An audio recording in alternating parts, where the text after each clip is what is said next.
We have 8 Pueblo police officers and 1 Pueblo County Sheriff's deputy. The first couple of weeks of the academy is taken care of more on the paperwork and logistics of the academy itself. We introduce them to the wellness program. That's where we start physical fitness. And after that, we get into more specific job-related duties dealing as a police officer. In 20 weeks, we teach them everything they need to know as a police officer to get them started.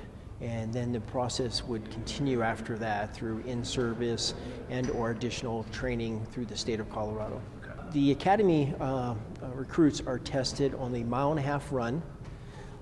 They have to sprint 300 meters, and they have to be able to do 35 push-ups and also 30 sit-ups in a time period.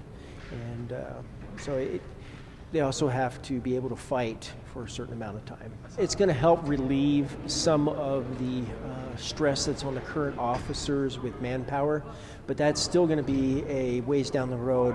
These recruits now will enter into the PTO program, that's the Police Training Officer program, and they'll be with a trainer on the streets for a while. These recruits here most likely will not be on their own until more in the area of November. There's an old American military saying that says there are 3 types of leaders: those who make things happen, those who watch things happen, and those who wonder what happened. These men and women will be joining the group that makes things happen. I will tell you that they are joining the ranks of a demanding and dangerous profession, but it is also a noble calling. I spent 6 years in the military as a military police officer. That's pretty much the only experience I had was the military, because I joined when I was 17. I've been with the Sheriff's Office for about 3.5 years. And now I'm going to go to patrol actually August 1st. So, it's kind of funny. My dad's been a police officer since I was little. I mean, I think he's been here about 19 years. I actually wanted to be a police officer before he did. So, I like to think that he's actually following in my footsteps, because I wanted to do this ever since I was very little. It was quite intense at times, depending on what we were doing. We had the driving, which we did all in the snow. So, I mean, that was an experience all in itself.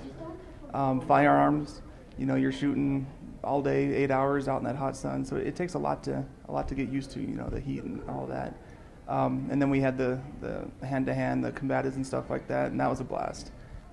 That was, I think, the most challenging part of the whole academy, because it's physically demanding. That's something that you have to mentally prepare for and physically prepare for. So.